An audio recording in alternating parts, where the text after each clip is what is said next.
घर की नई नवेली इकलौती बहू एक प्राइवेट बैंक में बड़े ओहदे पर कार्यरत थी। उसकी सास तकरीबन 1 साल पहले ही गुजर चुकी थी। घर में बुजुर्ग ससुर और उसके पति के अलावा कोई नहीं था। पति का अपना कारोबार था। पिछले कुछ दिनों से बहू के साथ एक विचित्र बात हो रही थी। बहू जब जल्दी जल्दी घर का काम निपटाकर ऑफिस के लिए निकलती, ठीक उसी वक्त ससुर उसे आवाज़ दे देते हैं और कहते कि बहू मेरा चश्मा साफ करते जा। हर रोज़ ऑफिस के लिए निकलते समय बहू के साथ यही होता। काम के दबाव और देर होने के कारण कभी कभी बहू मन ही मन झला जाती, लेकिन फिर भी अपने ससुर से कुछ कह नहीं पाती थी।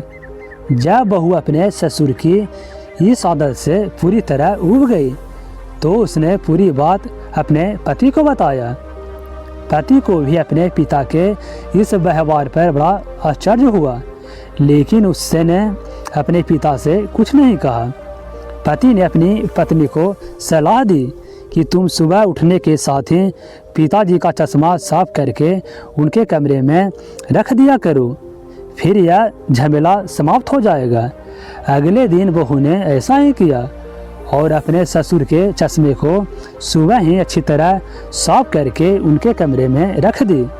लेकिन फिर भी उस दिन वही घटना पुनः हुई और ऑफिस के लिए निकलने से ठीक पहले ससुर ने अपनी बहू को बुलाकर उसे चश्मा साफ करने के लिए कहा।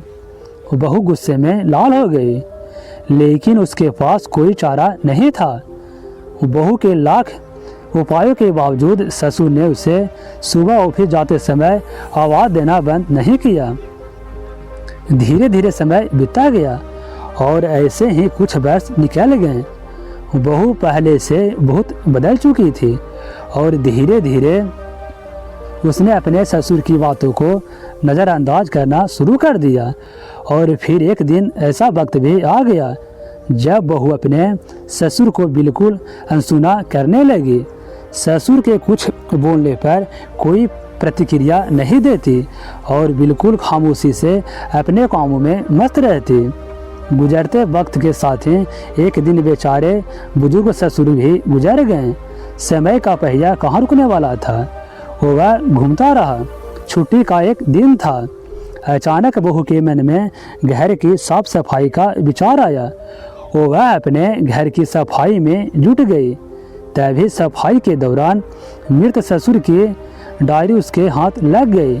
बहू ने जब अपने ससुर की डायरी को पलटना शुरू किया तो उसके पन्ने पर लिखा था कि आज की इस भागदौड़ और बेहद तनाव व संघर्ष भरी जिंदगी में घर से निकलते समय बच्चे अक्सर बड़ों का आशीर्वाद लेना भूल जाते हैं, जबकि बुजुर्गों का यही आशीर्वाद मुश्किल समय में उनके लिए ढाल का काम करता है। बस इसलिए जब तुम चश्मा साफ कर मुझे देने के लिए झुकती थे तो मैं अपना हाथ तुम्हारे सिर पर रख देता था, क्योंकि मरने से पहले तुम्हारी सास ने मुझसे कहा था कि बहू को अपनी बेटी की तरह से रखना और उसे कभी भी ये मत महसूस होने देना कि वह अपनी ससुराल में है और हम उसके माँ बाप नहीं हैं।